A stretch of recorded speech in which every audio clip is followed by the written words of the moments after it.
Las reliquias de Constantinopla.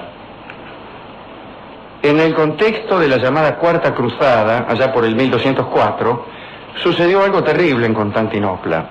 Los cruzados, que debían llegar hasta Jerusalén, pasaron por Constantinopla y se tentaron con las riquezas que había allí y decidieron tomar la ciudad.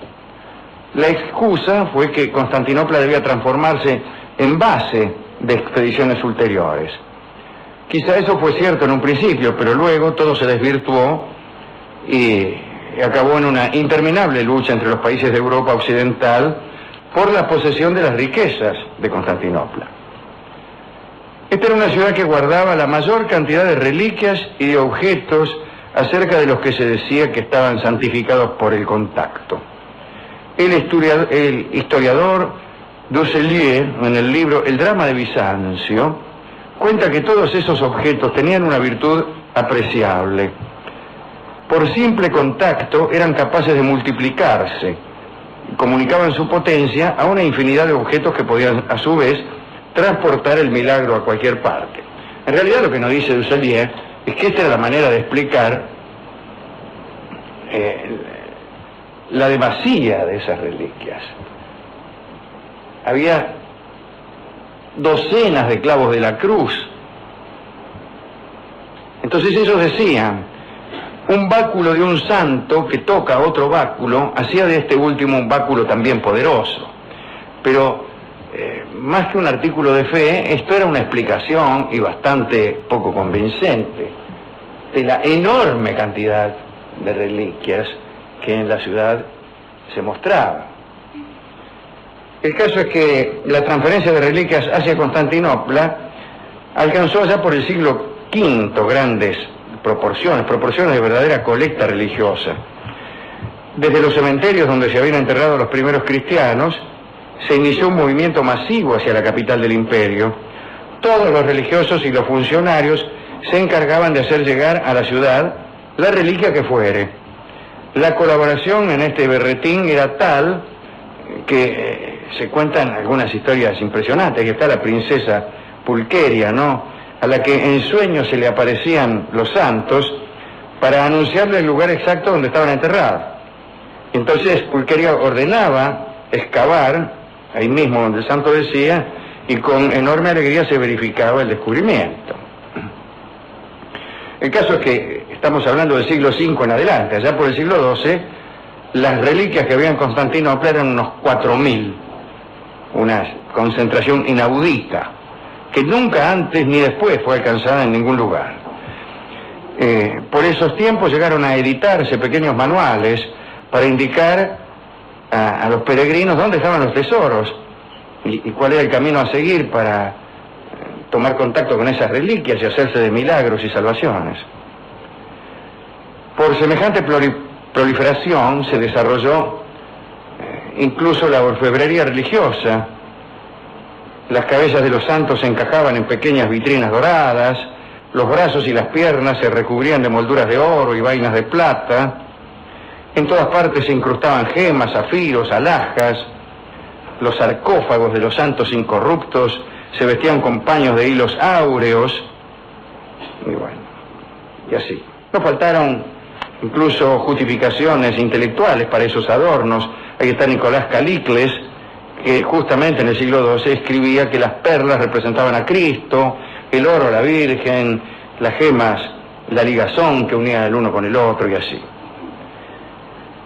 Los argyropratai eran los orfebres de Constantinopla y ocupaban el primer tramo de la Mesé, la calle principal, ¿no? Eran considerados con muchísima estima en Constantinopla.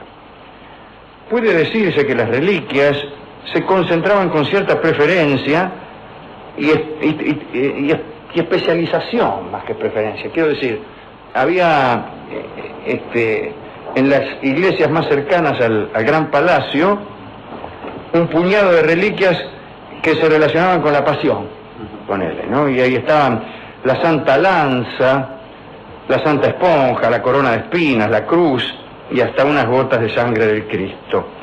Un poco más lejos del palacio, en la capilla San Miguel, las reliquias del Antiguo Testamento, ¿no? El hacha de Noé, el bastón de Moisés y hasta la demoledora trompeta de Josué. En la iglesia de Nuestra Señora de las Blaquernas estaba el manto de María. Todos estos tesoros fueron para los cruzados en 1204 una invitación al saqueo. La ortodoxia romana decía que las reliquias no podían estar en manos de los desviados, que eran los emperadores griegos de Bizancio, ¿no? Desde Roma se explicaba que las reliquias no recibían la honra que les era debida y que sufrían una contaminación que podía producir la ira de Dios. Era necesario dar solución a ese problema. Y ahí andaba un veneciano, Enrico Dandolo, que invadió Constantinopla e instauró el que vino a llamarse Imperio Latino, que duró poco, duró de 1204 hasta 1261. El poco tiempo que duró el Imperio Latino sirvió para que no quedara en Constantinopla ni una sola de las reliquias. Cuentan que el obispo Nivelón de Soissons se hizo cargo de la cruz. Era uno de los francos que habían invadido Constantinopla. Nivelón de Soissons se hizo cargo de la cruz y la remitió a su sede cardinalicia en Francia. Eude de Sicón obtuvo la mano derecha del Bautista. Otro prelado, Conrado de Halberstadt, se quedó con un par de apóstoles que estaban enterrados por ahí. Los venecianos, más cautos, hicieron especulación con las reliquias. En principio las retuvieron un tiempo y las vendieron luego a precios exorbitantes. Algunos dicen que la prosperidad de Venecia por esos tiempos se debió a esas ventas. Enrico Dandolo era calculador, pero se las ingenió para regalar algunos molares a sus amigos, a sus familiares, ¿no? Por esos tiempos aparecieron unas confusiones también. La ignorancia sobre el idioma y el alfabeto griegos fueron causa de muchos problemas respecto de las reliquias. Los saqueadores no eran capaces de saber con certeza a quién estaba dedicado el establecimiento que robaban. Entonces ponían el nombre que les parecía y mandaban las piezas a Venecia o a Francia o a Roma, y por desgracia algunos traslados fueron tan precipitados que al llegar el tipo la memoria le flaqueaba y resurgía fácil pero equivocada, así que muchos santos fueron rebautizados. Lo que creían que eran San Pantaleón, recibido en Venecia, resultó ser una mezcla de huesos diversos, de los que nunca se pudo saber cuáles correspondían al santo y cuáles no. Bueno, de todos modos las reliquias sustraídas de Constantinopla se recibían en Occidente con gran solemnidad, con sermones apasionados, toques de campana, oraciones místicas. El único modo que tuvieron algunos bizantinos de sobrevivir ante la caída de su economía fue trabajar en talleres en los que empezaron a hacer nuevas reliquias en reemplazo de las antiguas, para ser vendidas allí donde se demandaran. En el Cuarto Concilio de Letrán, en 1215, se consideró necesario dar instrucciones precisas sobre la distinción entre falsos y verdaderos vestigios sacros. Pero esas indicaciones no funcionaron nunca. Ninguna de las iglesias de Constantinopla pudo volver a su antiguo esplendor. La mayoría, en 1261, estaba reducida a simples oratorios de barrio, ¿no?, despojados de todo elemento religioso y de piezas milagrosas. Algunos sacerdotes bizantinos intentaron resistir al saqueo, pero sufrieron torturas para que dijeran a dónde estaban escondidos los objetos santos. Los que no hablaban fueron liquidados. Después de la entrada de Dándolo, muy pocos fueron los sacerdotes griegos que quedaron en la ciudad. El cronista bizantino Brienios escribió que durante la dominación latina, con las reliquias se fueron también los milagros, ya que ninguna maravilla ni prodigio se dio en Constantinopla durante esos casi 60 años de invasión. Un último detalle que creo recordar: me parece que Enrico Dándolo obraba impulsado por la codicia, pero también por la venganza. Yo no sé si a su padre o a él mismo no le habían arrancado los ojos los mismos griegos en algún otro entrevero. Creo que él era ciego, que había sido atormentado en alguna otra disputa, en algún otro encuentro que había tenido con los muchachos de Constantinopla, probablemente en Chipre. Pero estas son cosas que yo creo recordar, porque tengo la memoria flaca, como aquellos que volvían de Constantinopla con los huesos de San Pantaleón y decían que era de San Lucas. ¿A quién quiere dedicar esta pintoresca historia del destino de las reliquias?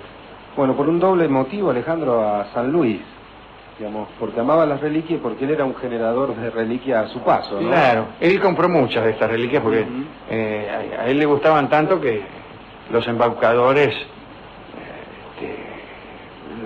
lo tenían como cliente principal, Luis IX de Francia, ¿no? Pero él también era generador de reliquias, como usted bien dice, porque ya tenía fama de santo mientras vivía, entonces le arrancaban pedazos de la ropa, juntaban la tierrita donde el tipo se sentaba y así, no lo dejaban en paz. Hemos ido a la discoteca y hemos elegido canciones con nombres de reliquias. Buscamos los huesos de San Pantaleón, no había ninguna milonga que se llamara así. El manto de San Esteban tampoco estaba. El báculo de San Pedro tampoco. Pero en cambio estaban los jazmines de San Ignacio, que es una canción criolla muy hermosa que vamos a escuchar en la voz de don Ignacio Corsini. Adelante.